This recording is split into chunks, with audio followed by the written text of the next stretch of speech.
Hello and welcome to the Imprint Weekly Podcast. I'm John Kelly, Senior Editor of The Imprint, a daily news site covering child welfare and youth justice around the country.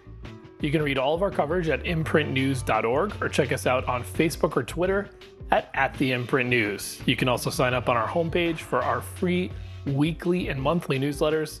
And for professionals in child welfare and youth justice, subscribe to our Youth Services Insider section for a closer look at news on business policy and practice. The Imprint Weekly Podcast is also a member of the SafeCamp Audio Network. You can check out our show page and all of SafeCamp's other great podcasts at safecampaudio.org on the web or at SafeCampAudio on social media. Today we present the second part of our career-spanning interview with Vinny Schiraldi, who is currently a visiting fellow at the Pinkerton Foundation. In part one, we began with Schiraldi's first job working at a New York group home for delinquent youth, and the chance meeting with reformer Jerry Miller during a college lecture that changed his view of the system and his own career path. Then we journeyed through Schiraldi's work with Miller, helping to launch the Center on Juvenile and Criminal Justice and then the Justice Policy Institute, and then his first job leading a youth justice system for the District of Columbia. We start part two with a job Schiraldi actually didn't get, leading the Office of Juvenile Justice and Delinquency Prevention for the Obama administration.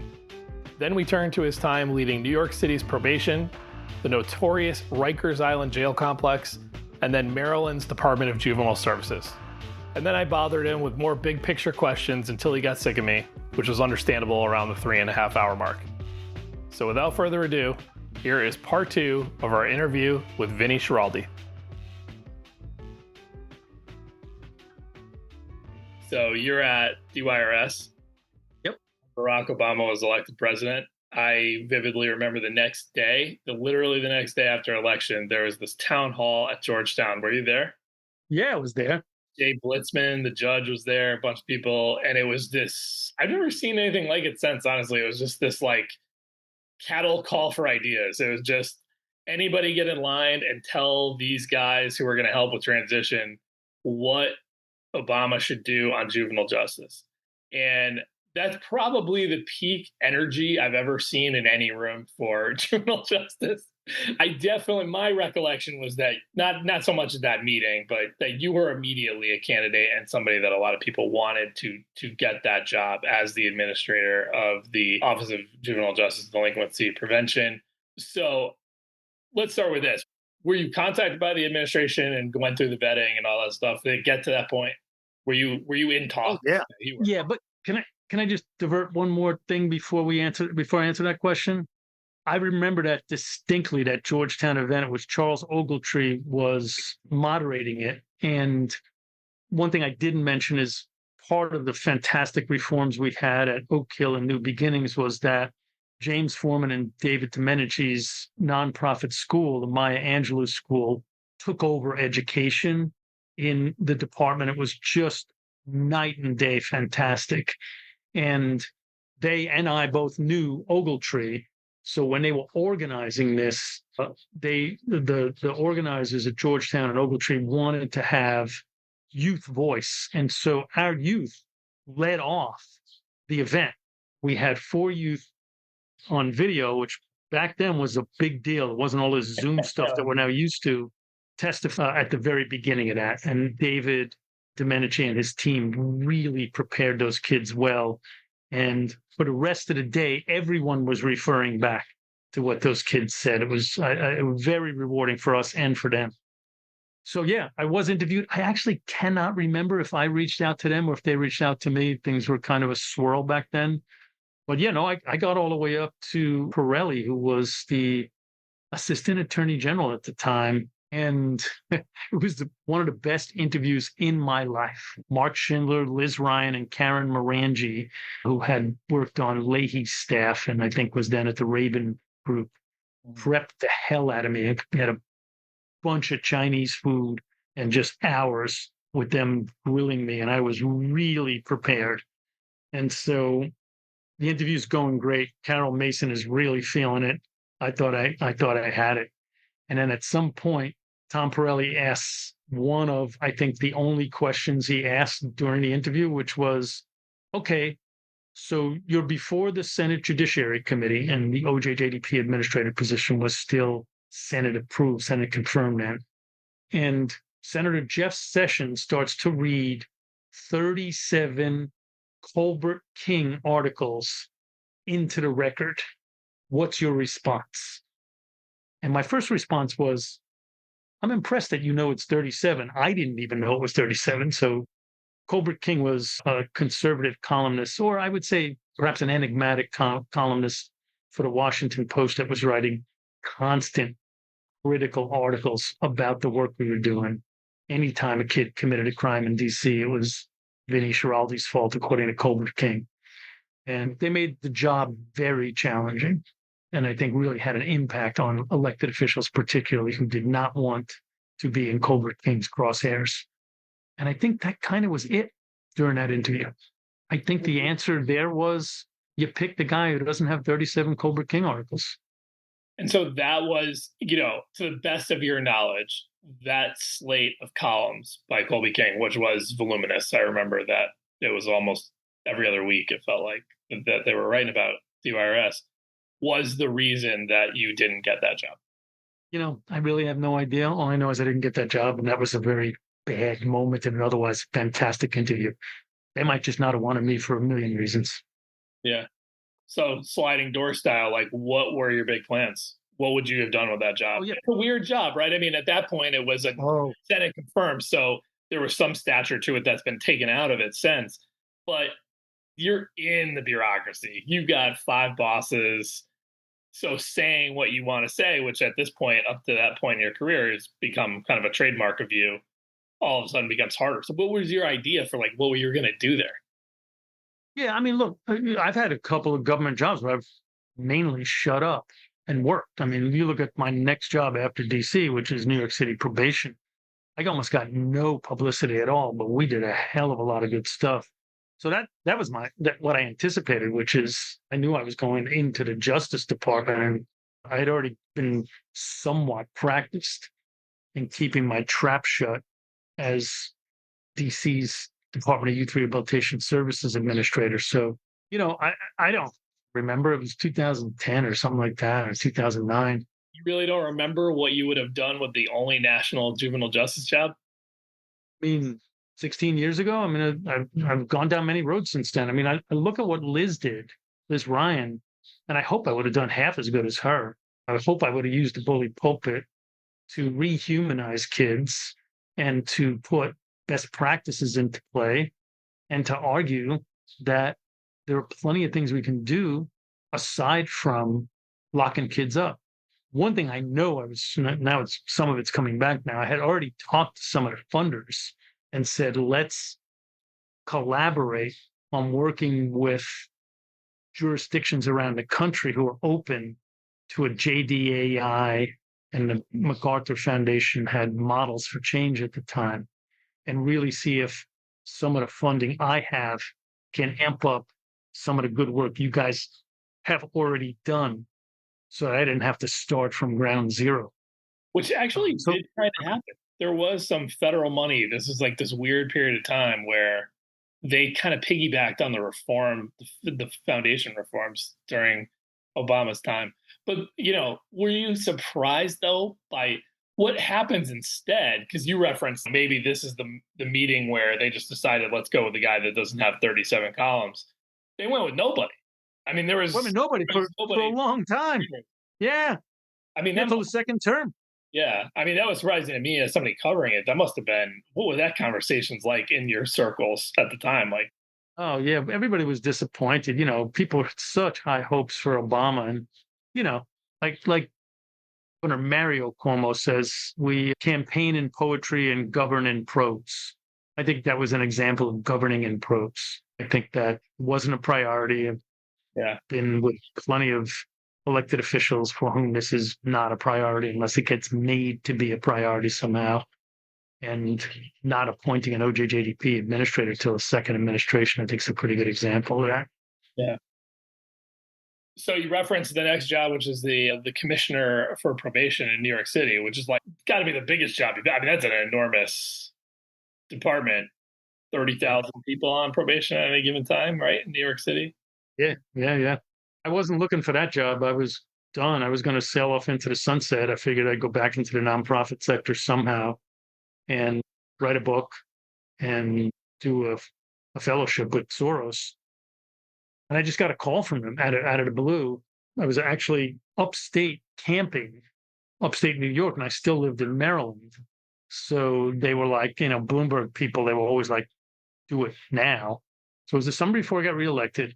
I interviewed with them, and I remember driving down from the Adirondacks through New York City, going to my nephew's house down by the South Street Seaport, running into a store and buying clothes because all I had was like, boots and jeans and flannel shirts, buying an outfit to go do an interview. The Bloomberg deputy mayor, Linda Gibbs, was terrific boss. And so that was my interview there. And then ultimately I interviewed with the mayor. And that was a very fun and interesting interview. Bloomberg was a brilliant man, an enigmatic man, a man who did not even, this was now 8 years. He had already been mayor for 8 years, but he was the opposite of a guy in a rut. He was just looking for new creative approaches. I didn't have a plan for what I would do with probation. So we had this interview. It was fun in many respects because he loved all my New York bona fides. I grew up in Greenpoint. I went to St. Anthony of Padua High School, Grammar School, Regis High School, SUNY Binghamton. I reeked NYU. I reeked of New York, right? And he had been getting a lot of pressure because he kept hiring people from out of town. And, New Yorkers think they're hot stuff. So that he was bringing a New Yorker back, I think he loved, right? So that we're spending all this time at the beginning of the interview talking about all of that. And then finally it comes time where he's got to ask me about probation. And he almost couldn't look me in the eye when he said it. He kind of looked out the window and said, so, what do you think of probation? And I said, well, not much. I think it's mostly a poor service given to poor people. Most politicians don't know it exists and they don't really give a shit about it. And by this time, Bloomberg had dropped the F-bomb like 10 times. So I felt comfortable saying shit. And it was interesting because there was Linda Gibbs, John Feinblatt, who was the criminal justice coordinator for the mayor, and this other deputy mayor, Kevin Sheekey, he had brought, I think, from private industry, and I can't remember what he was the deputy mayor of, but he was checking his email the whole time, right? He didn't look up once. He didn't ask a question. He barely acknowledged me. But when I said that, he looked up. So that was kind of a moment.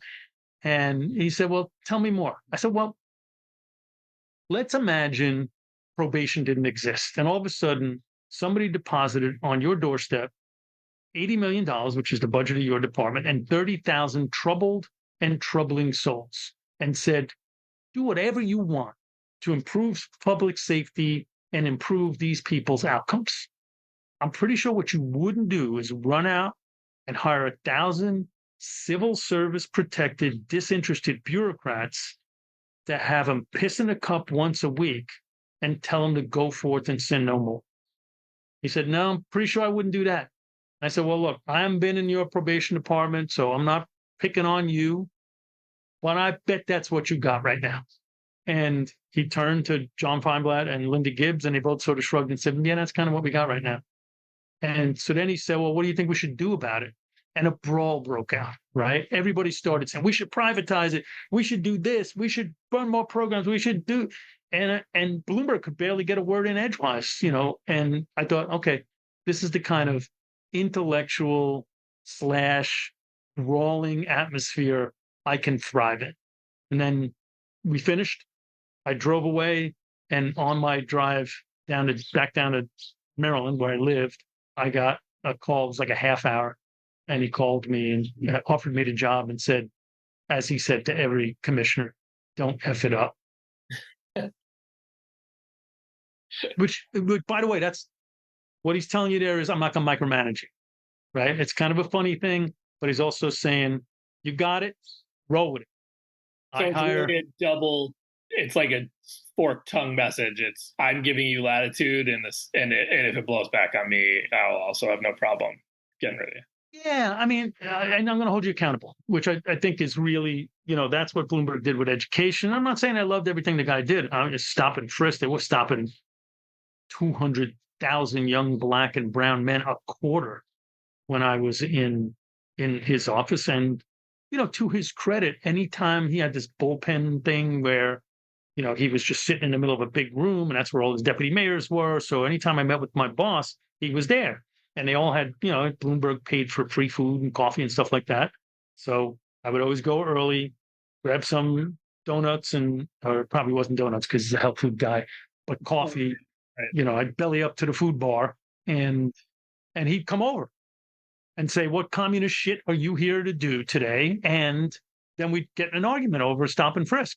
So he always, I think he was somewhat uncomfortable with how much criticism he was receiving on it and was intellectually honest enough to want to have a conversation with a guy he strongly suspected didn't agree with it, even though it was none of my business. It wasn't like probation.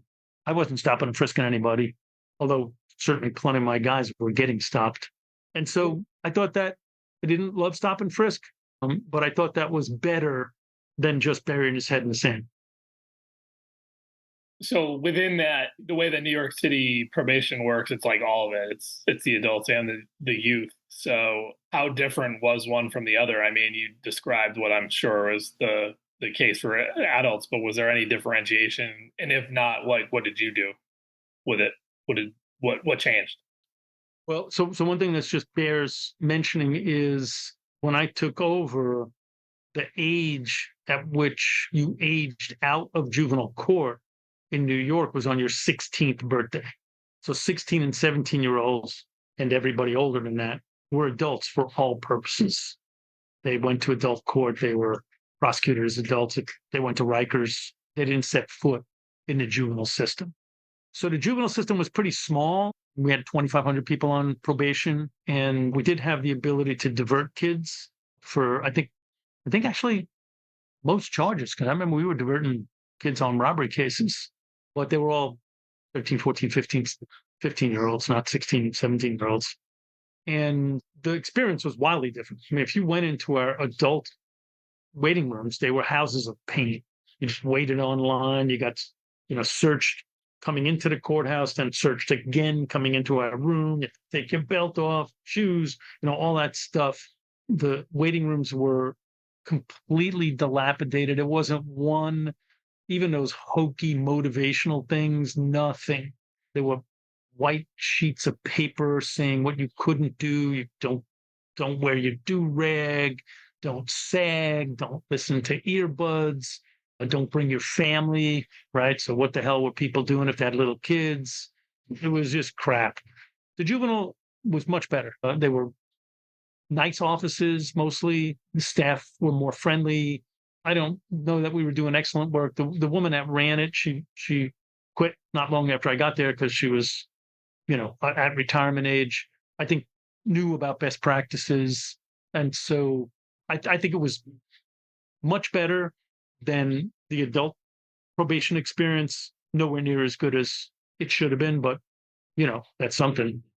And what had happened, what was going on then in New York was that a couple things. One is the way it worked in New York, which is true in some other states, is that when a local county, or in my case, the city of New York, sent a kid into state custody, the city or the county paid half of the costs.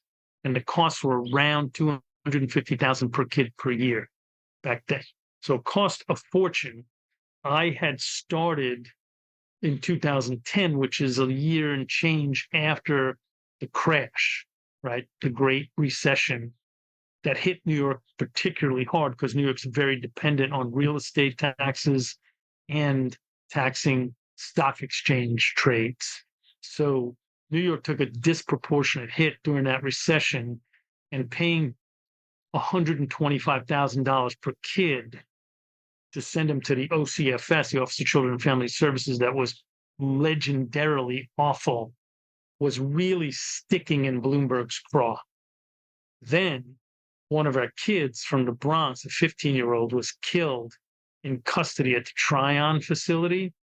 on a particularly hard takedown by staff. They used to do these prone restraints where they would land on a kid and they landed on his chest and he suffocated.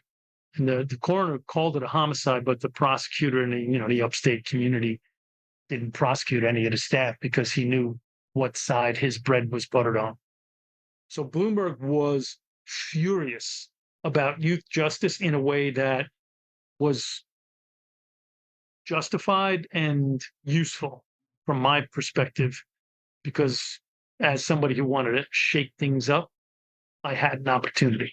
Why do you think he was so animated and interested in it? It's not something that, it profiles as something people would just prefer not to pay attention to, just only when bad things happen, New York's kind of unique place in that, and I know everybody, we have this New York exceptionalism, but New York's a unique place in that there's a lot of people in and out of government who believe that mass incarceration is a bad thing and that there's a better way to do this, right? You got Herb Sturz, Jeremy Travis, Mike Jacobson, Marty Horn. It was just this sort of legendary group of folks before I ever got there who had seeded a more nuanced notion than just lock them up and throw away the key. And so Marty was my predecessor at probation, and he literally came out with something he called Project Zero. He said, no New Yorker should ever go to the Office of Children and Family Services. It's a terrible place, and we can do better. He didn't get there, but the population declined very substantially. John Mattingly was also another one from the work with Jerry Miller, worked at the Casey Foundation, provided consultation to the Administration for Children's Services in New York City, and then became the commissioner of that administration. So there's all this stuff in the ether. So Bloomberg's not reflexively thinking kids should be incarcerated. And what had happened was Marty and John had put a bunch of programs in place that were helping substantially reduce the number of kids who were getting placed. So if you went back to like 2000, there were like 1,500 kids in custody. By like 2012, there's 500 kids. So it's a 2/3 decline. And the research has shown those kids are doing much better than the 70+% recidivism rate they were experiencing coming out of OCFS. So Bloomberg's that kind of guy. He's like a businessman. He wasn't ideological about it. The other thing that's happening is we're paying for half every time we send a kid. And back in 2000, it was like $35,000 a kid. And by the time I get there in 2010, it's $250,000. So we are literally sending a third as many kids and are paying more money than when we sent 3 times as many kids. So this is ringing many bells for Bloomberg. It's ringing a businessman bell. It's bringing a sort of bottom line guy. And then when the kid got killed, it was big front page stuff. And I seem to recall that, is this around the time of the infamous letter from your aforementioned colleague Gladys Carrion, who's running OCFS, basically, I think, just sent a letter to judges saying, don't send kids to us. Yes. Well, so he gets killed. Justice Department investigates. They issue a findings letter in 4 of the facilities. First words out of Gladys's mouth are, what they wrote about these 4 facilities is true for all of our facilities. It's a toxic environment. And then a little later, Gladys writes that infamous letter telling the judges, we cannot keep kids safe here. Don't send them, which really energized the whole city. So that's the environment, right? And then the guy who's defending the state from the Justice Department investigation is a guy named Andrew Cuomo. You may have heard of him. He's the Attorney General, right? And so he's running for governor. They settle the suit. He wins the case for governor. And in between when he wins the case for governor and becomes governor, so November of whatever year that was, I think it was 2011, Gladys, who's running the office, takes him on a tour of Tryon, right? The place where the kid was killed and the place that was the focus of the Justice Department lawsuit. So he knows about it as a paper matter, right? Because he's dealt with the litigation. And it's empty, fully staffed. Because like Jerry Miller, Gladys can't move the staff. She can move the kids, but she can't move the staff. So literally, he's seeing staff doing perimeter checks. It's like, really? What do you think? People going to be breaking in? Because there's nobody to break out. And he's outraged. And in his first state of the state, the only standing ovation he gets is when he talks about these facilities and said, these facilities are not a jobs program. If we need to put people into a correctional facility, either a prison or a juvenile facility, and we should do that. But if we don't, we shouldn't. We can't keep them open just to provide jobs. If people in upstate communities need jobs, we'll help them get jobs, but not by keeping open empty correctional facilities. And he got a standing ovation, right? So I'm there.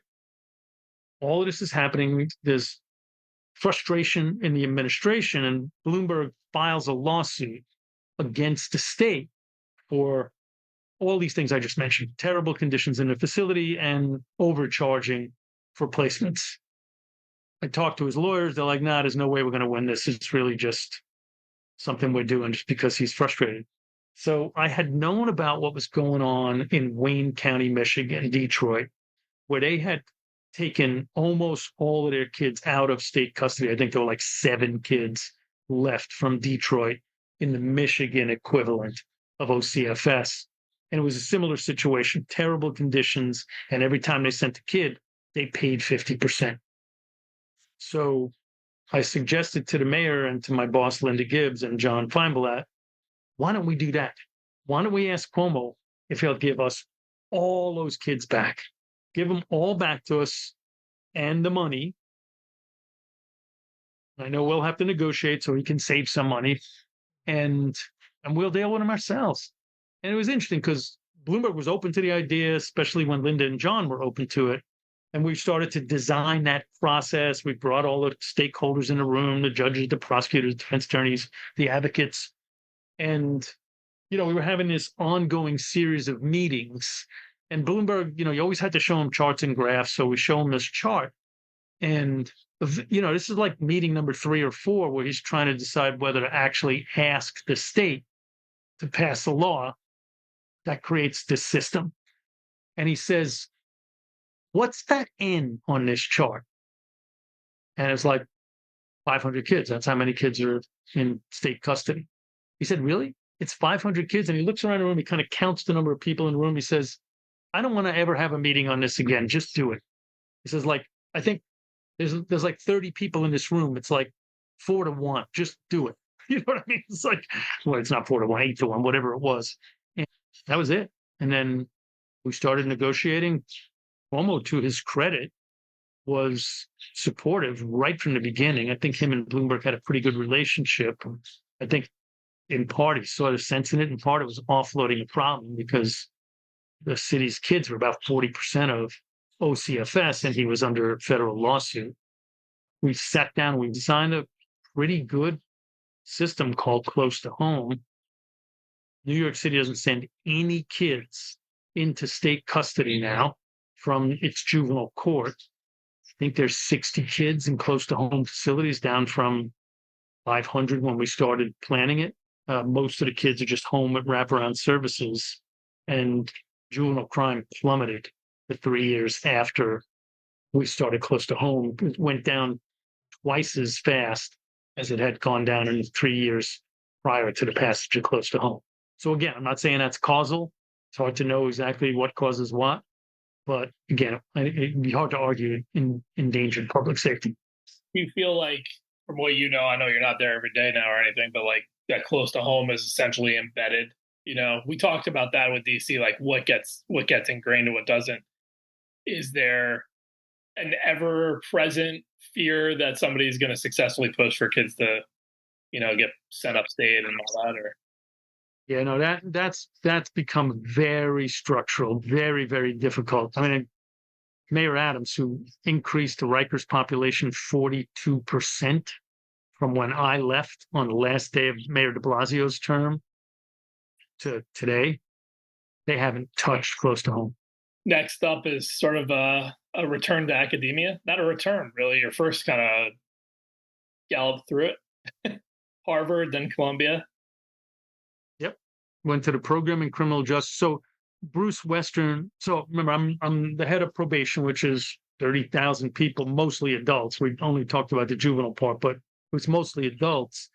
And Bruce Western is a really eminent sociologist who's now president of a foundation. I'm going to remember that foundation in a second.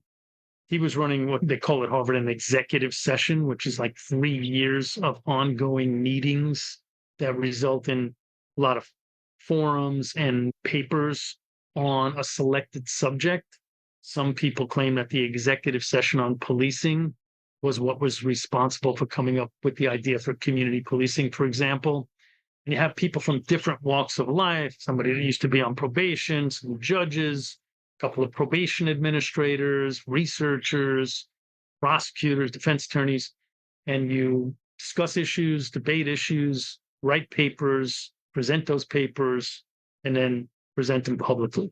So I was on that when there was a change of administration from Bloomberg to de Blasio. De Blasio kept me on, but not as probation commissioner.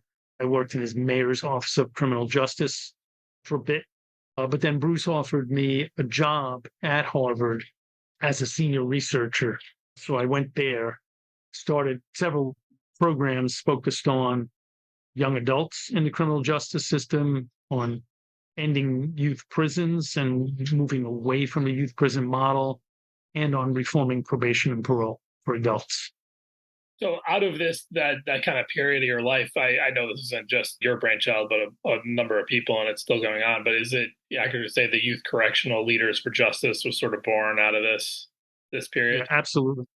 Two affiliate groups were born out of it. We used the model, the progressive prosecutor model that Miriam Krinsky had, I think, really successfully pioneered, although there's been a backlash on that, fair and just prosecution. And we established Youth Correctional Leaders for Justice, which was Gladys and I co-chaired initially, and now Gladys co-chairs with David Muhammad, and EXIT, which is Executives Transforming Probation and Parole, which is mainly focused on adult probation and parole. And Youth Correctional Leaders for Justice came out with a sort of clarion call to end the use of large locked facilities for kids in favor of, continuum of programs that build on kids' strengths in the community. And that was something that the ball had kind of already been rolling on that. Like we had seen quite a number of large facilities, and, obviously we've just seen the number of kids that live in those in particular plummet. The sort of idea, and we wrote about this as you sort of engaged with folks in Milwaukee. I went back and read our story about that. I'll post a link to that in the show notes. The idea always made sense to me. This is a group of people who have been there. If you kind of are of the mind you want to do this, we can help you with the nuts and bolts and how to do the stuff involved. How do I ask this? Would you say that it has been successful thus far? I mean, I guess Wisconsin, as an example, it seemed like there was some energy. Those things are still open. Do you find that offer of we've been there professionals has turned anybody and gotten more places closed? I think it would be hard to pin specific closures on YCLJ, but I don't know that that's the only measure of success. I think that one of the things I always thought JDAI and Models for Change did that was very strong was it allowed people who were leading these systems to have supports. And it's pretty lonely out there. If you don't have an affinity group or affiliates, you're on a governor's cabinet, and the attorney general thinks more kids should be locked up. A lot of the prosecutors do. It's kind of not a lot of people out there saying lock fewer kids up, especially following some terrible event. And it's nice to have a place to go where your colleagues understand that lockup isn't the answer and that there's a more nuanced approach that should occur. One, and two, that they're willing to stand up for it and write an op-ed in your city or state's major paper, or come and testify before a relevant committee, or have closed door conversations with your mayor or your governor or some of your prosecutors, so that It's not just you always sticking your neck out. And all of those things happened. All of those things. Right. We've testified, we've presented written testimony, we signed on to amicus briefs, and we provided some technical assistance. You mentioned Milwaukee. I think if you wanted to tie us to a specific win someplace, I think Houston, which is bigger than many states, is a good example. There was a real effort to open a large facility in Houston. And not only did that not happen, but they closed the facility. Henry Gonzalez, who's a member of YCLJ, closed his facility and turned it into a community center for kids. I think for both kids involved in a system and kids not involved in a system, really run by his community. And that's a good example of the kinds of transformation that can not only be better for kids, but also better for public safety. I will propose to blow by the very, very interesting 8 months you spent running the Department of Corrections in Rikers Island, only because Rikers had, for all its faults and problems, ended its sort of connection to kids. The city started to move those kids into detention centers, unless there's something very youth specific that happened that you would like to relay to people. So the one thing I will say is the Nunez lawsuit that's now in, I think, year 11 over Rikers Island that is resulting in a likely appointment of a receiver for New York City's jails. It started focused on the adolescent unit when 16-year-olds were still in it, 16 and 17-year-olds. Now the adolescent unit still exists. It's for 18 to 21-year-olds. The best thing I did during my 7 months was the reforms in the adolescent unit. We brought on Alex Frank and a group called MILPA from California. Alex had worked reforming young adult units in jails around the country when she was at the Vera Institute, and I had known her. She actually did her field placement from NYU School of Social Work with me when I was probation commissioner. So we had known each other from back then. And they, did the work the right way. They got with the kids. They got with the frontline staff, the correctional officers in the adolescent unit. The adolescent unit was off the hook. Violence was 3 times higher in the adolescent unit than in the rest of Rikers. And it was crazy high in the rest of Rikers. Who are we calling adolescents, though? During your time, my understanding was those kids had already come to Crossroads and whatever the other one was called. But you still had actual teenagers? No, but the American Psychological Association's definition of adolescence is up to 25. So we call the 18 to 21-year-olds adolescents, which they are. So that's who was in. There was no more juveniles on Rikers. And so in that unit, they got with the frontline staff, they got with the kids, they literally designed it, and that bubbled up to us, not down from us. The warden of that facility was very supportive, and they really transformed the 2 units we started it in. There were no violence in the units, no assaults on staff, no assaults on kids. We found 1 shank. Shanks were all over the place in Rikers because you could turn all the metal pieces and plexiglass pieces in Rikers into a shank because everything was so old. We found 1 shank during the 3 months I was there that effort was up and running. So it took about 4 months to get it started, and I was only there 7 months. So it ran for 3 months while I was there. And I got a call from the warden who was afraid I was going to shut the program down because that's the way it always worked. One thing went wrong in Rikers, you'd throw it away, right? And I said, no, I'm not going to close the program for 1 shank. There's shanks all over this place. And she said, well, 2 things happened that never happened before. One is the kids all sat down and had a circle with the staff to talk about how this made them feel. And the kid whose shank it was, because it wasn't in their room, it was in the day room, they had to figure out who it was, confessed that it was his. I've never seen that before. And then the second thing that happened, he apologized. And he said, look, I'm new in this unit, and I was hoping that this process you guys had worked, but just in case it didn't, I wanted to have a shank. So it was, I think that was remarkable. If I had more time, I think I would have been able to do that with the whole adolescent facility, which had many more units. but I thought starting small, proof of concept, staff bought into it. So that was one of the better things that happened in the New York Times. Gina Belafonte from the New York Times wrote a very nice piece about it.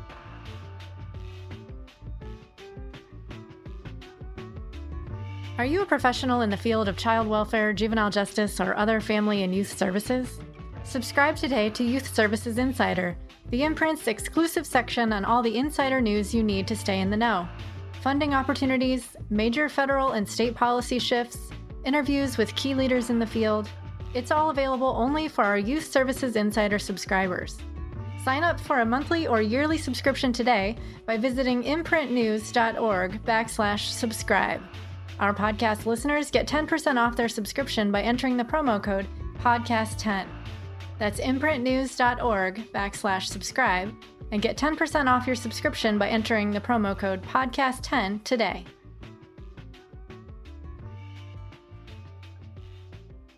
So last stop thus far, not like you're done yet. Maryland Department of Juvenile Services, you took that job in 2023. You just left it pretty recently. We'll talk about that. But what did you know going in? What was the game plan and understanding for the reform needed there? And how did they talk you into it if that's how it happened? No, this one I applied for. So, I was going to move back to Maryland anyway. My wife and I raised our kids in this area when I ran the DC system and when I ran JPI in DC. So we had spent a good amount of time here. When you get to be my age, you want to be where your kids want to be, not necessarily where you want to be. Maryland's a lovely place. I'm kind of a New Yorker, but my son's a zookeeper at the National Zoo, so he's here. My daughter's in Philadelphia. So anyway, we're going to move back anyway. And I knew Governor Moore from when he was the CEO of the Robin Hood Foundation. I was probation commissioner then, and he had me in to discuss criminal justice matters with his staff on occasion. So I applied. They had done some pretty good decarceration over the previous years, interestingly, under a Republican administration. Sam Abed, who preceded me, had closed 5 facilities out of 13. So there were 8 facilities left. They were not particularly well run. And I assumed that there was more that could be done to reduce the population. So I interviewed for that job and got the job. So you applied for the job, you got the job, and what were the marching orders you got? What did you, I'm sure you spend the first couple of months just getting a feel for what's there. So what was your early game plan? What strategic plan did you come up with I forget her name. Lynn Kahn. Yes. Yeah. Yes. Well, I will say that something came on us that I hadn't really anticipated as much, and that very much affected our initial work. The number of kids being shot or shooting someone was truly off the hook. And I know a lot of times these juvenile crime spikes can be hyperbole, but Baltimore had a very, very legitimately serious gun violence problem that involved both kids and adults. And so that became a priority while we were setting other priorities. The second day I worked there, one of our kids was killed so violently that the police couldn't recognize, and they called us because he had an electronic monitor on, and we identified him for them by the number on his electronic monitor. Man. And that year, that first 12 months, 44 kids on my caseload, and I had a caseload of about 1,800 kids in the community, as well as about 350 kids in the 8 detention and placement facilities. The 1,800 in the community, 44 of them were shot or shot somebody. Now, numbers can be numbing sometimes, so let me put this into some perspective. When I had 30,000 people on probation in New York City, I didn't have 44 shootings, either as victims or perpetrators. Think about an 1,800-person school, a high school. Yeah. If 44 kids in that high school shot somebody or got shot, it would be a state of emergency. And it was just kind of happening. So I've mentioned David Muhammad several times. David was my deputy both in DC and in New York City probation. And he had started a group called the National Institute for Criminal Justice Reform, which interestingly works both on sensible alternatives to locking kids up, but also on improving public safety. And I think that's a really great mixture because lots of people who are progressives talk about, well, we don't want to lock a lot of people up and that's better for public safety. But very often they focus only on don't lock people up side. David's shop focuses on both. And he had been, and NICJR had been the main consultants to Mayor Scott in Baltimore, and were just getting results on an effort they did to very carefully identify people who are likely to shoot people or likely to be shot, put lots of resources into helping them, but also let them know that, we know who you are. If you engage in gun crime, we're going to come for you, right? So I said to David, can you guys analyze my population and help me figure out what a good approach would be to stop so many damn kids from shooting each other or getting shot? And so the Able Foundation and the Casey Foundation funded that, and actually the Casey people helped actually do the analysis alongside David's folks. And we launched, using that analysis, the Thrive Academy. That's what we called it. It was actually called Thrive 25 when we started, because we were going to focus on 25 kids. And then we realized there were way more than 25 kids who fell into the likely category. So they analyzed 30,000 cases over 3.5 years, teased out the kinds of indicators that separated the kids who were involved in gun violence from the 98% of kids who were not involved in gun violence. Because 2% of my kids were, 98% weren't. What separates them? And then we put a lot of robust funding into helping. So we hired credible messenger groups. Each one of them had a life coach who had walked the walk in their communities before and had done time, many of them. They had money to move the kid and, relocate them and their families if that was necessary. They could send them to college or vocational training school.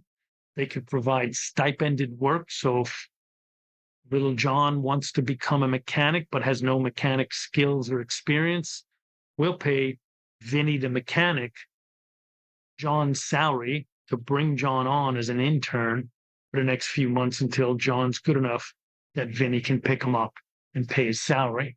And then we did fun stuff with them, camping, museum trips, canoe rides, ball games.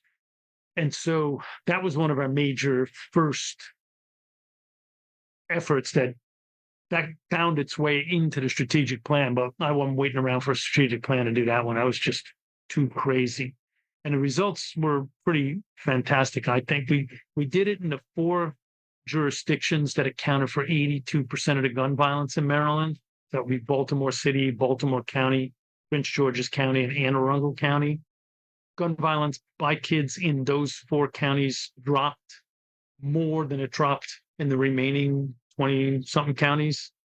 Nobody was shot. Not one of the kids was shot.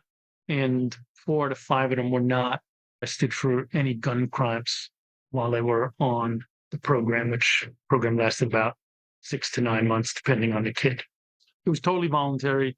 We weren't ordering them into it, and we were encouraging the judges not to order them into it. The incentive, there were a couple of incentives. We actually paid them to be on it, right? So you got $150, I think it was, when you signed the life plan that you developed with your life coach. And they got a life coach and tons of resources. They actually liked the life coaches. Plenty of times kids were calling them in the middle of the night. I remember a couple of stories where one of the kids on Thrive, his best friend or his brother got shot. In the past, they would have just gone to their underwear drawer, pulled their Glock out, ran out to the street looking for the guy that shot their brother.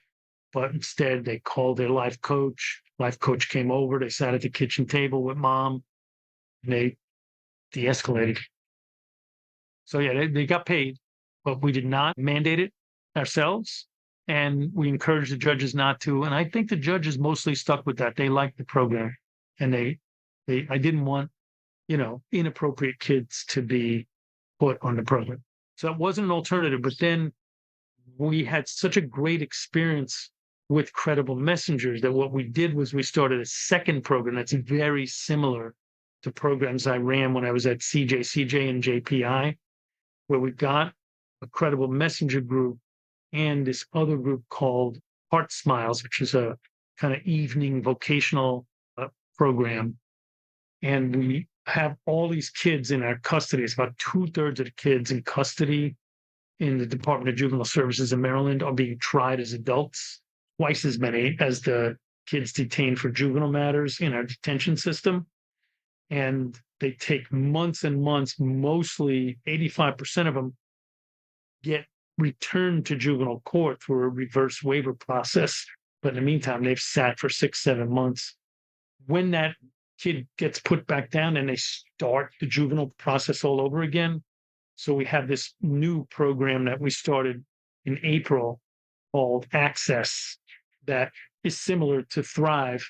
We pair them with a credible messenger. We put them in Heart Smiles in the evening if the judge will release them.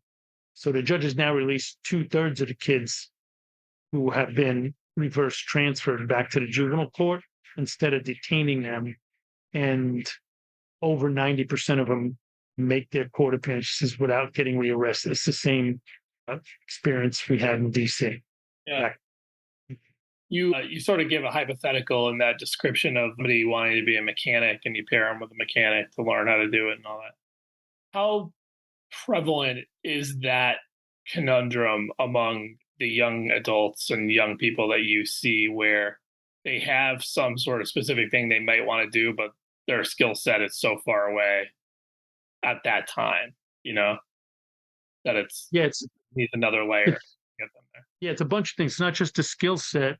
It's the opportunities, connections, transportation. There's a whole bunch of things. So I'll give you an example. When I was 18, I got a union job over the summer between high school and college. And then I kept doing that every summer, cleaning toilets and handling bags at Kennedy Airport.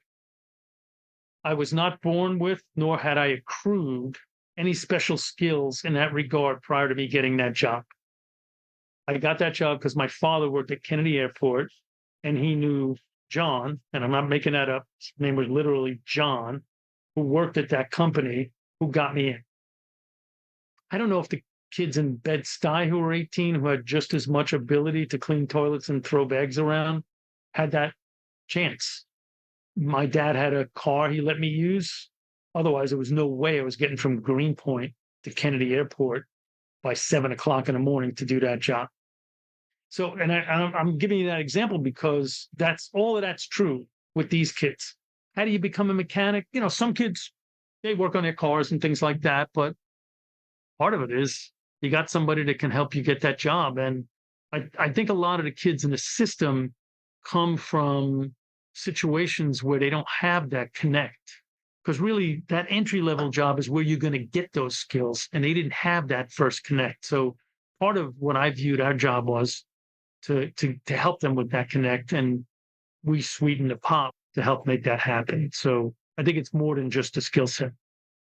You received a high volume of what anybody I think would consider negative press during this run in Maryland, which I would break down as, tell me if you disagree, I certainly haven't digested all of it, but, opinion stuff, op-eds, some that was deeper reporting, but, it felt like the majority of what would be construed as negative were really stories about a single incident that involved a youth who was system involved. Is that fair to say? Yes. Okay. Yes. Can you articulate the cost of that to what you were hoping to do? Obviously, it might have contributed to how long you were there, but I think listeners might learn from like a concrete example of a specific thing you were hoping to do that didn't happen as a result of media coverage. Sure, that's a great question. I'll give you a specific example. So about 90% of the kids we didn't detain. So, the way the process works, police bring a kid to detention. They ask for the kid to be detained. We run a risk assessment instrument on them. There were a couple of offense categories that we would detain, even if the kid was low risk, like some of the more violent stuff. But by and large, we listen to the risk assessment. We release the kid. We later refine that so that it's high, medium, and low. If the kid's on medium, we put him on an electronic monitor. If the kid's high, we detain him. If the kid's low, we release him. And that's all you had to do. Was not a judge that really had to sign off. And after 3:00. So if it's during court hours, the kid goes to court and the judge makes that decision. We still do the risk assessment instrument, but we give it to the judge. But after court hours and on the weekends, we can actually release the kids because we have a juvenile justice system in America that believes that kids get worse when you put them in congregate care facilities, and that kids are particularly vulnerable and malleable. So you don't want to give them experience in a detention facility that might help them self-define themselves as a criminal, right? Yeah. It's hard to remember that when one of them goes out and does something wrong, because then the prosecutor has a victim he can bring to a press conference and embarrass us. What we never have is a kid who didn't get detained and as a result of that did really well, that we can bring to a press conference with somebody who wasn't victimized to say, thank you for not making this kid worse, because now I'm not a victim.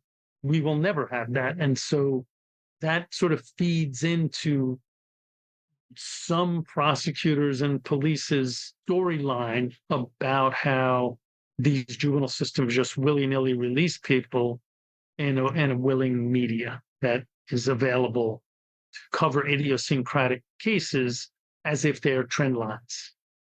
So we would get those kids, we would make our decision. 90% of the times, the kids would come back to court, not get rearrested. So that means 1 out of 10 times they would get rearrested. Most of those rearrests are very minor and trivial, but every once in a while there was a serious one. Right. It's the best we, right? You do the best you can with forecasting which kids should and shouldn't be detained. You put programs in place like access to help the ones that are more serious, who need more help. Right. And then you live with the results. And sometimes in our nation's history, we're good with that. We believe in a good juvenile justice system. We understand it's fallible, but we're holding that system accountable for at least engaging in best practices, recognizing that even the best system is going to have times when a kid does something that couldn't have been predicted. That's scary. That's not the time we're living in now. The time we're living in now is when people are out there looking to aggrandize their careers by jumping all over a lot of juvenile correctional and adult correctional administrators by calling them soft on crime, even when they make generally good decisions, but when things sometimes go wrong. I think you were going to offer up an example though of kind of specifically something that. Yeah, so prior to my arrival, again under the Republican administration, the General Assembly had passed pretty good reform legislation. It enhanced my department's ability to divert kids. It reduced lengths of stay on probation because the kids were all staying on probation until they were 21. It made it not possible to prosecute kids under the age of 13 for nonviolent offenses. A lot of good stuff. And there was a real backlash to that. But when I arrived, that had gone into effect 6 months before I arrived. Police in several of the counties were holding press conferences every time a 12-year-old was caught with a gun, because gun possession was a misdemeanor and they couldn't prosecute that 12-year-old. Happened like 7 times a year in a state of 6 million people.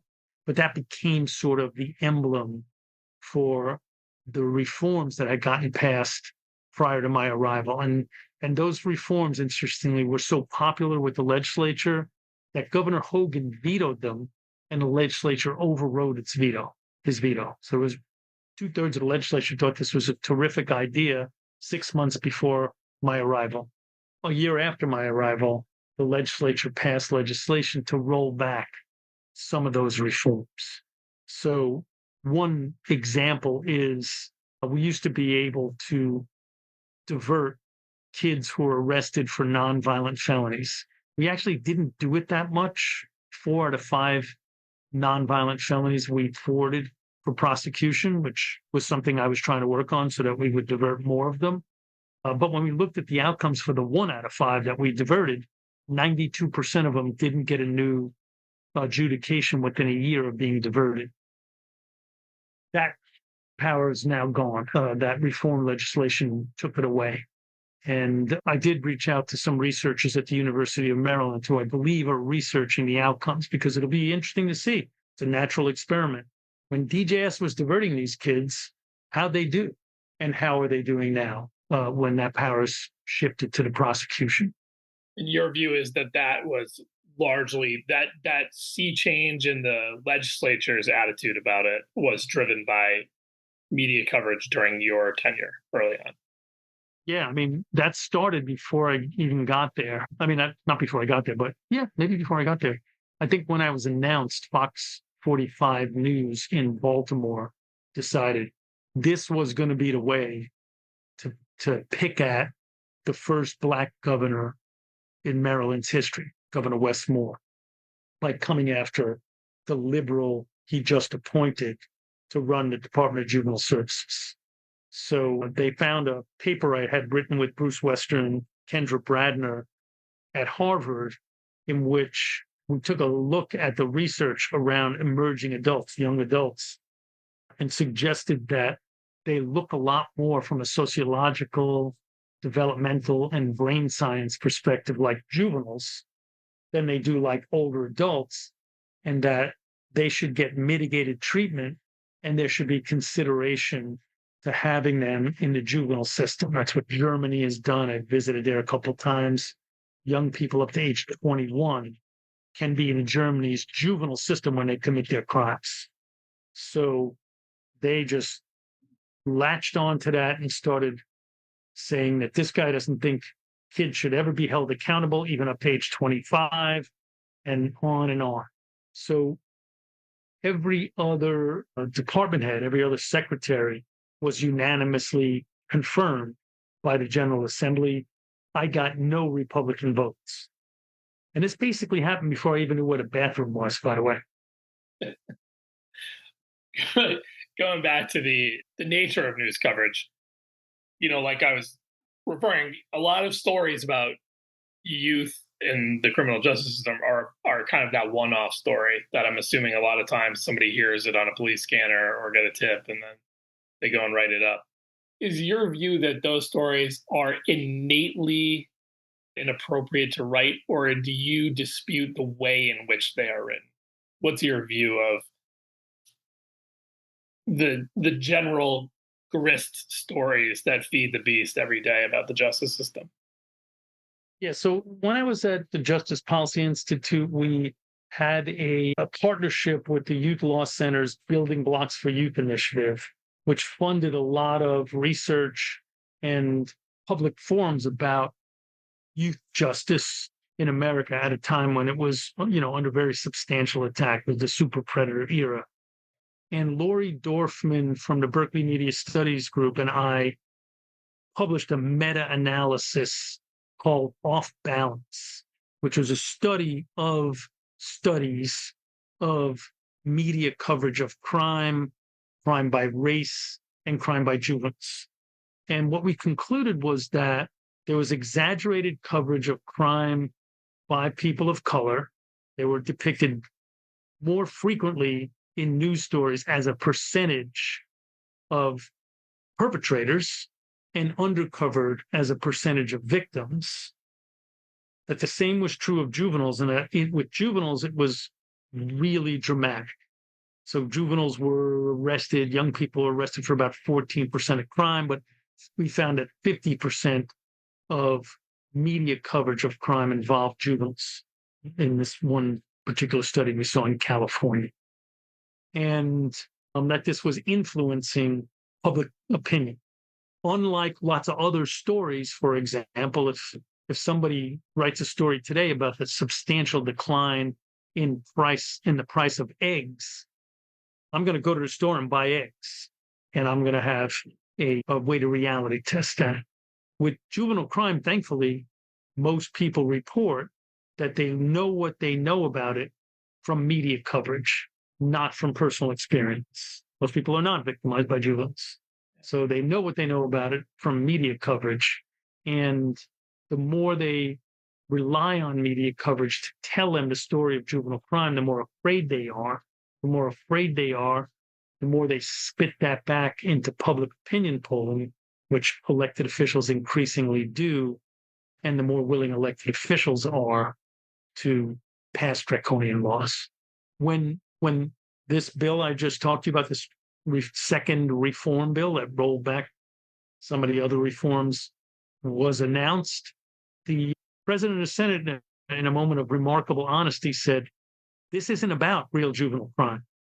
Real juvenile crime is down. This is about the appearance of juvenile crime. It's like, well, I just assume my elected officials actually tackle the real problems, not the appearance of the real problems. But so, yeah, I think it has a big impact. I think it also, folks don't know. I mean, there's half as many kids will be referred to Department of Juvenile Services this year as were referred 12 years ago. Yeah. Half. And that's a real substantial decline. Does that mean we're done? No. Juvenile crime's still high, and so is adult crime in Baltimore. Baltimore's got some very serious crime problems, but none of them have to do whether my detention risk assessment instrument is or is not a valid tool to make a very important decision about whether to lock up a kid. You mentioned like one of your early mentors back in the NCIA days was somebody who had a lot of experience with the media. Has your approach to media scrutiny and how you engage the media changed over the years? Do you have a general philosophy about that? Yeah, I've gotten a little more sophisticated. I've, gone to media school quite a bit.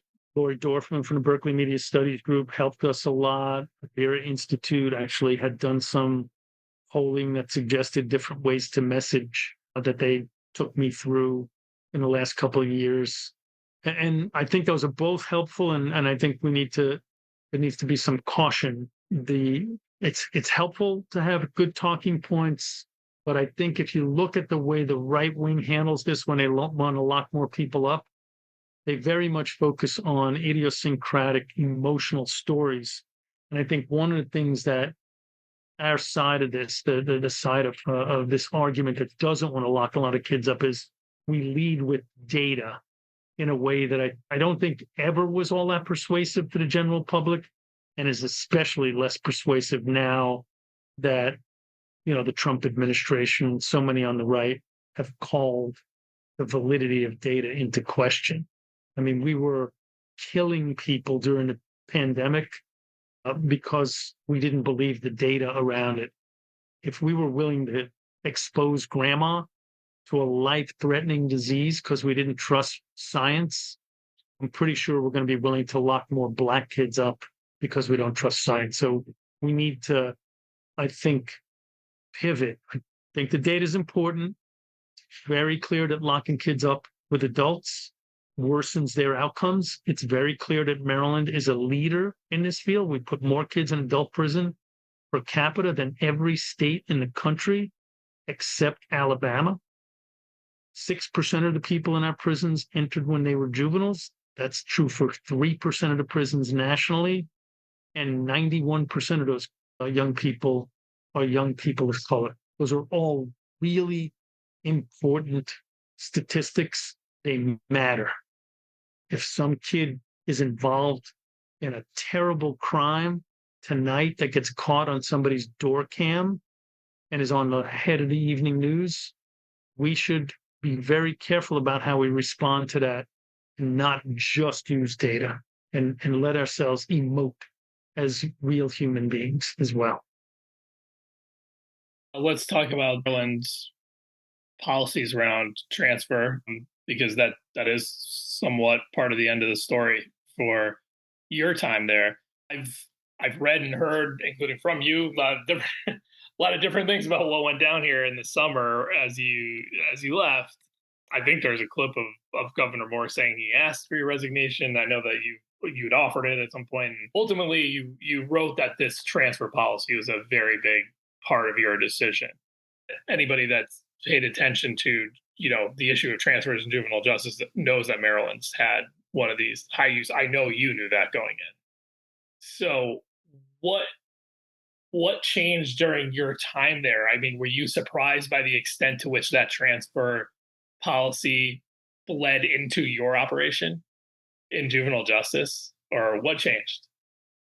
Yeah, so a number of things affected my decision to leave that were related to the transfer issue. One is, that many kids being in my facility, just frustrated, nothing was happening, the cases weren't proceeding, hearings would get delayed, they'd come back and get fight. It was just this cycle of despair, knowing that 85% of them were going to ultimately get their cases dismissed or come back to the juvenile system. So it wasn't going to end up like they were going to get a 20-year sentence anyway. Not that I wanted that to happen, but any argument, if they were ultimately going to walk out of the facility or walk into one of my facilities, for having them sit around 6, 7, 8, 10, 12 months was obviated as far as I was concerned. They were almost exclusively Black and Latino kids.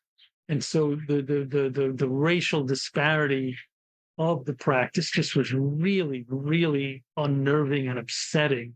And we were just doing nothing about it.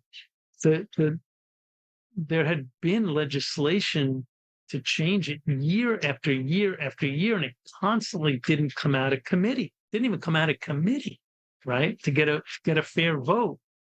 And over the 2.5 years, I had lobbied a lot of people on this bill. The administration supported changing the law. And this last session, I was particularly involved in talking to people, and we had a lot of serious support. First of all, the chair of the Senate Judicial Proceedings Committee, Will Smith, authored the reform legislation. It was a compromise legislation. It still left a handful of cases that would be automatically tried as adults for 16 and 17-year-olds who had done things like murder, attempted murder, but it would have affected 73% of the kids. So, it would affect a pretty substantial portion. We got the last 2 chief judges of the state of Maryland to write in support of it, along with a dozen other judges. The attorney general supported it.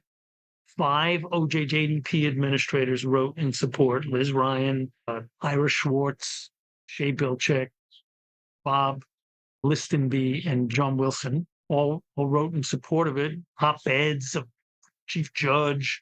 Liz Ryan wrote an op-ed. So we had some steam behind us. And again, it did not come out of committee. And so, I thought, and the advocates were doing their best, but I just thought this really needs more juice behind it. It needs a new voice. I can't sort of acquiesce to running a system that I think is involved in such a travesty, such a racially divisive travesty. So I left, and, as you could see, I came firing out of that job. It was like the week I left, I did a lengthy interview on a public radio station in Baltimore with an op-ed piece in the Baltimore Sun. And then I've done some other things that I'm happy to talk about since then. So just so listeners understand exactly what we're talking about here, Maryland's policy enables the automatic transfer of some kids who are accused of some crimes directly into adult court. And what the remedy that was being sought legislatively was not to get rid of transfers. It was to make it so a judge had to say that was the appropriate thing. Correct? That's correct. Okay. And there's a couple of reasons why that's important. One of them is when the kids are tried as adults, they go immediately to an adult jail. So they're all going to get adult jail experience. They go to adult court.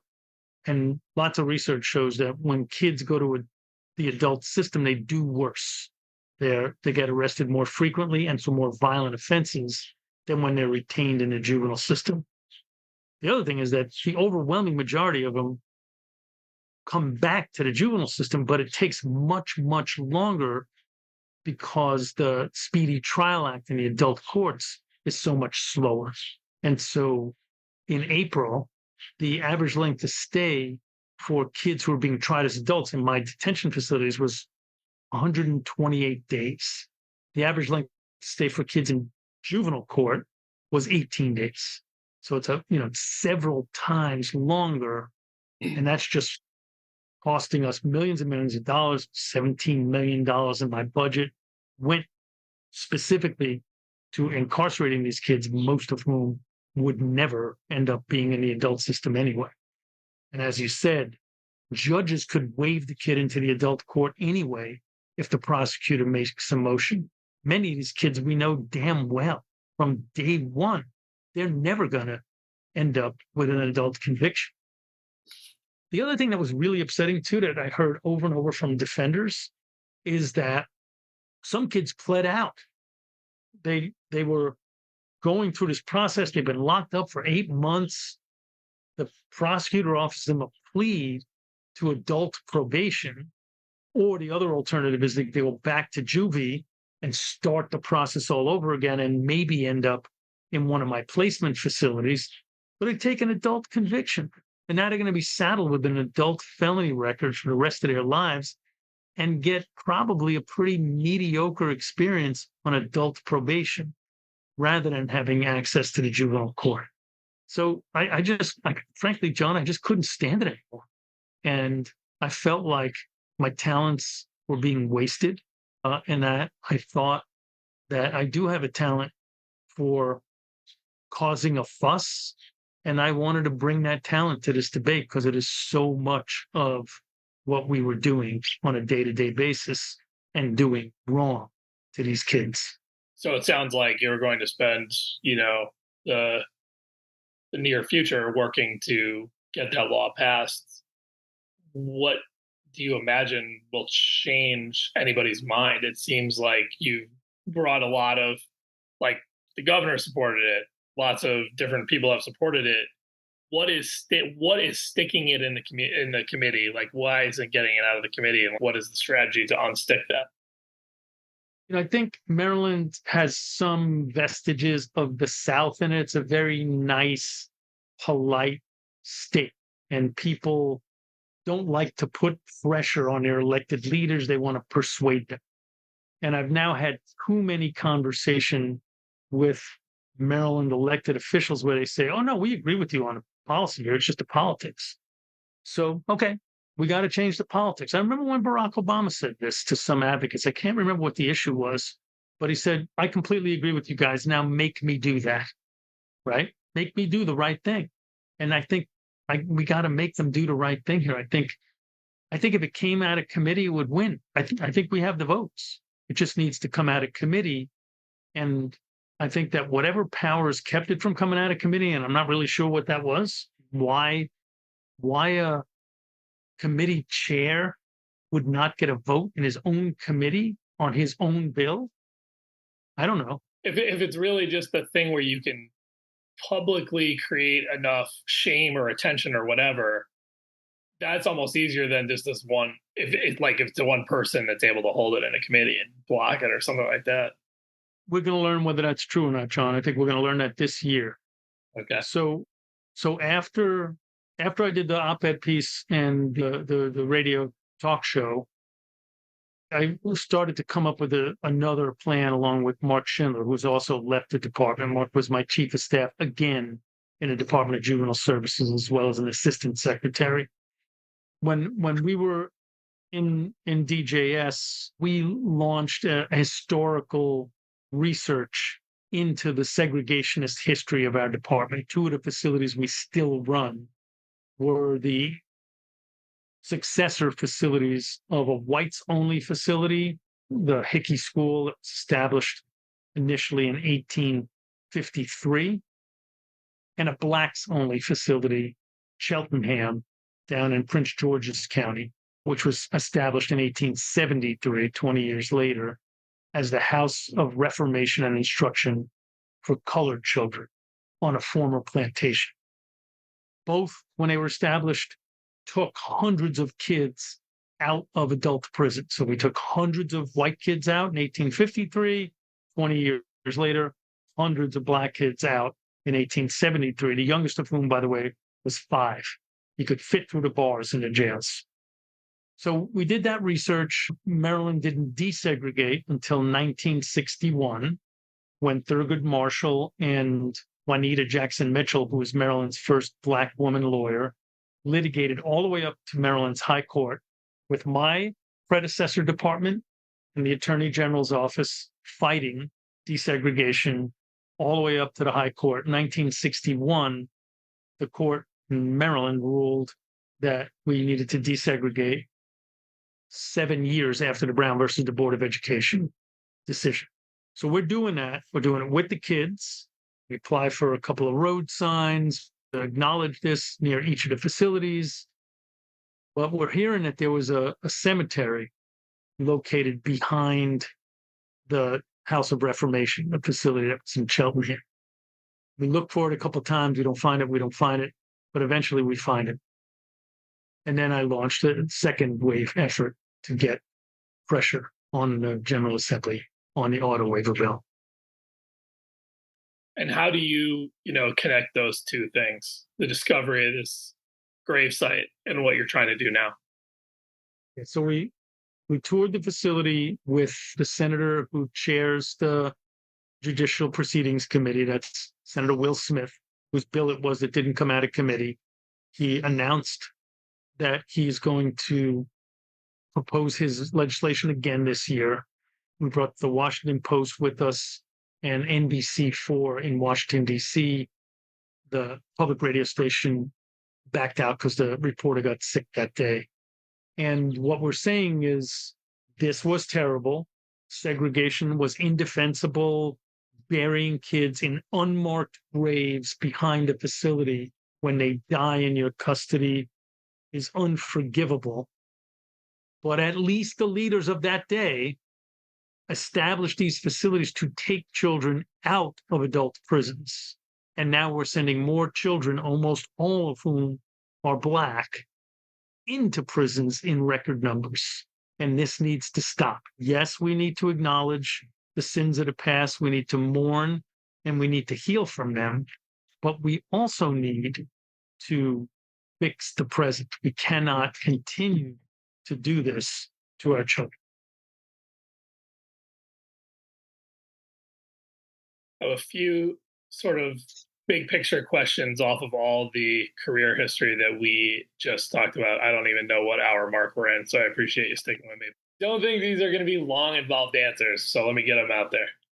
So thinking back to the first government job in DC, from a management and leadership perspective, what do you wish you had known all along for this ride that you didn't going into that first gig? That the punches I didn't throw would be the ones I would regret later. Because when you're throwing these punches, when you're in there, it's hard, right? Like, it's a gutty thing to do. But I don't look back and regret the punches I threw, even though, they were emotional and resulted in controversy. I regretted when I flinched. Okay, that's a good segue to this. What do you believe was the biggest singular success at any place along the way? And what action or policy do you regret the most or wish that you could have back, if any? The one that was most emotionally gratifying to me was closing Oak Hill. I remember when Carl, the maintenance guy, padlocked it for the last time. Carl had done decades in prison himself. So he specifically asked to be the one to lock that nightmare up. That was emotionally the most gratifying. I mean, the Close to Home initiative that I described earlier, the biggest city in the country sends no kids into state custody.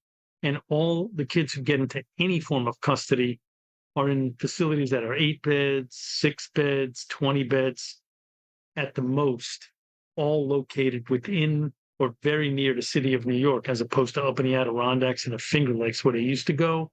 That has made a long-term substantial difference. That wasn't me, by the way. Gladys, I mentioned earlier, Linda Gibbs. There were just so many people, the governor, the mayor, that did that. But I certainly had a prominent role in it. And I think from a policy standpoint, that's been durable and really an enormous success. How about the other way? Anything you regret or wish you hadn't done policy wise? I wanted a sand volleyball court in New Beginnings, and everybody talked me out of it. It still pisses me off. More generally, what do you think the single greatest advancement in the practice of juvenile justice? So not yours per se, but just the single greatest advancement in this field has been in the time you've been involved. So let's say 80s on. I know it was a little before that. I'm going to give you two. As I mentioned, I thought JDAI was garbage, and I was just abjectly wrong about that. I thought that bringing those folks together and setting a course and creating consensual validation for treating kids better in the way JDAI did really helped move the field. And I wish that they had studied it better so that we had better solid data outcomes. But the report I saw by the National Council on Crime and Delinquency, Barry Chrisberg, showing that in places where there was JDAI, it reduced detention populations more than in other parts of the state, and crime didn't go up. I thought it was quite strong.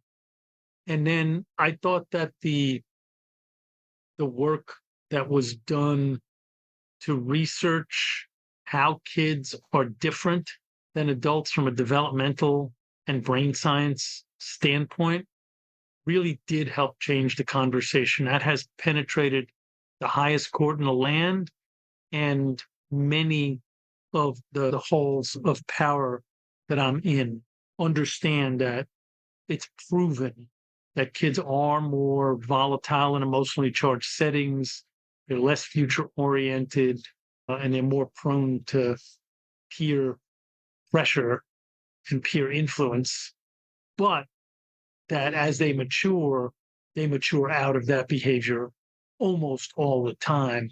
And it just really, really matters what we do when they mess up to help them mature out of that kind of behavior. And MacArthur funded a lot of that research. The feds funded a lot of that research. So I think that has made a big difference. And there's kind of a yin and yang. Like the more policies and programs we have that can be shown to positively affect young people's behavior. And then the yang is the fact that we recognize that the kids will age out of that behavior if we engage in those policies and programs. I think that's made a real difference and has contributed to a 75% decline in the number of kids in juvenile facilities and 80% decline in the number of kids in adult facilities. And all while we had a plummeting 80% decline in juvenile arrests. That's powerful, powerful stuff that we cast aside at our peril. Another perfect segue. So your career spanned a fairly quick, enormous spike in both juvenile crime and incarceration that was followed by this prolonged decline in both of those things. You've been outside advocating and agitating. You've been inside of it. In your opinion, how much actually different is the juvenile justice system itself today in terms of how it decides what to do with youth who have offended or how effective they are at it versus kids just commit less crime?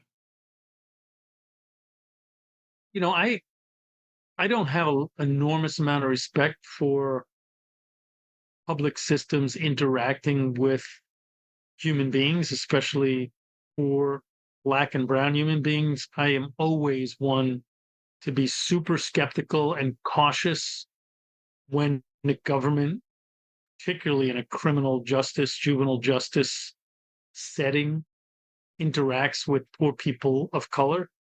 And so I could spend another several hours talking to you about the things that need to be improved in that regard. Is it better than it was before? I absolutely think it's better than it was before. It's just still got a long, long way to go. And I think the current dehumanization of people of color is hurting that. This backlash is hurting. We're locking more people up, and we're more frightened of young people, and particularly young people of color, than we were 5 years ago. And that's a bad thing. So I think it's better than it was before. I don't think it's better than it was 5 years ago. I think it's worse than it was 5 years ago, pre-pandemic, pre-Black Lives Matter protests. I think this backlash is hurting people and making us a more divided country. And I think the kids are feeling that in a very real way. I'd ask that you answer this in a sort of a philosophical way as opposed to procedural. What in your mind is the correct use of incarceration in the context of the youth justice system? You know what I mean? So I realize that your technical answer might involve things like risk assessments and all that. What is the correct philosophical role of incarceration in a youth justice system to you? Yeah, I think it should be short. I think it should be parsimonious. I think it should be as home-like as it possibly can. And I think it actually should affect a broader age range. So I think some combination of what they do in Germany, where kids up to age 21 can be in the juvenile system, not in the adult system, and what we did in New York, but close to home, where when you have to deprive a kid of their liberty and put them in a building, it doesn't look anything like a prison. It looks like a house. And that you do that for as short a period of time as you possibly can and have a network of services, supports, and opportunity for them to return to when they get back out. I'm going to ask this one and level set before I do by saying that, as we have covered at the imprint, parents of kids who have been involved in the juvenile justice system certainly have been influential in major changes to it over the years, including shutting down California's very notorious system and other things. And vast majority of parents are good parents, right?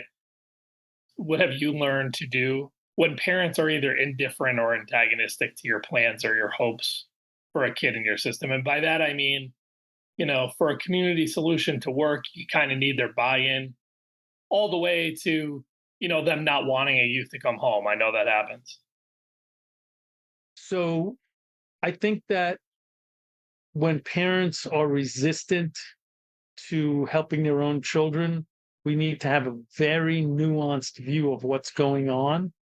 I'm pretty sure almost nobody on the day their baby is born thinks, well, I hope this kid ends up in a rotten juvenile facility or a rotten adult facility. And so I think we really need to ask ourselves what happened between that kid's first birthday and where we're sitting here today that got us to this. Because I think many times the answer will be a bunch of youth serving and family serving departments treated this person like garbage. And so they appear like they don't care about their kid right now when they really hate you, the person sitting on the other side of the desk. Now, that doesn't make it okay for them to say, I want my kid back. But there's a lot of legitimate reason for families to distrust us. I think very often we do very little to gain their trust, to get their buy-in, to find out what they need to make this very troubling situation work. And we judge them. And so I try to not judge them. I try to authentically have my staff hear them and make them part of the solution, because my belief system is that mainly they do want this problem solved. They don't want their kid to continue to get into trouble, to continue to be in danger, and to continue to be locked up. Have you found success in trying to get parents who might say that right up front, like, I don't want them back, to unthink that? The reason I'm asking is because this has come up. I mean, this is a real issue that I think some states have grappled with and are like moving towards legislation on and things like that. The bleed between child welfare and juvenile justice often has to do with this. So I think it's a serious. So, yeah, in both DC and in Maryland, we started a youth family team meeting process. And we were just finishing training our second cohort of youth family team meeting trainers.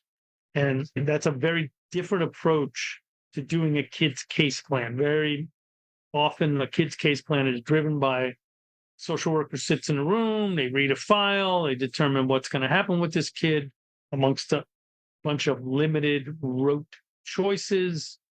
They bring the kid and maybe the parent in sometimes, act like they're gaining their input, but really use it as an opportunity to tell the kid and parent what they're going to do. That's not atypical in case planning. This youth family team meeting process, we bring the family in, and if the mom doesn't want to come because she's really super frustrated or super busy with a bunch of other things, including the other kids she's got at home, we'll try to see if a surrogate can come. Maybe that's an older sibling, maybe that's an aunt or uncle or a grandmother, but we'll do our best to engage the family, have them come, and start with them talking. What do you think ought to happen?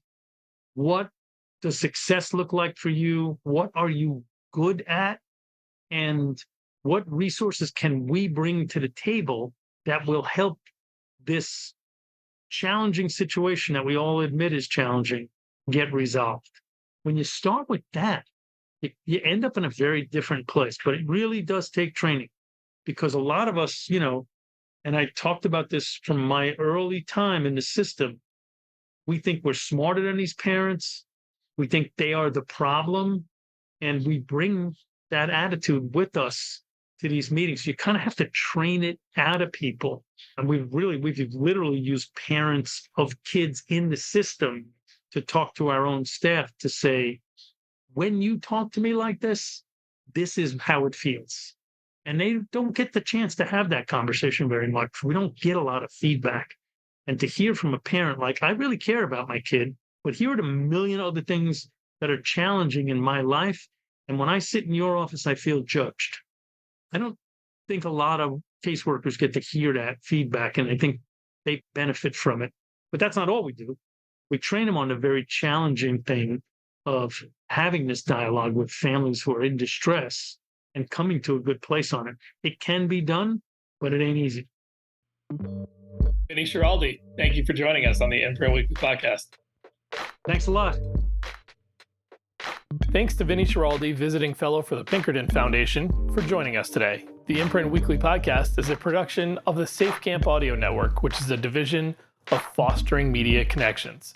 Please visit safecampaudio.org on the web or at safecampaudio on all major social media. This podcast is produced and mixed by Christine Onjoko, with music by Luke Giroux and Cyrus Elia. If you enjoyed this episode, we'd love it if you would consider subscribing or giving us a 5-star rating on Apple, Spotify, or wherever you download your podcasts. And we would greatly appreciate if you would consider supporting our work here on the podcast and in print. Small donations from our listeners and readers go a long way towards helping us grow and cover more great stories in child welfare and youth justice. To support us, it is very easy. Just visit imprintnews.org/donate. You can follow The Imprint on Twitter and Facebook by searching the handle @TheImprintNews, and visit us on the web at imprintnews.org. You can always get us over email at tips@imprintnews.org. I'm John Kelly, and we'll see you next week.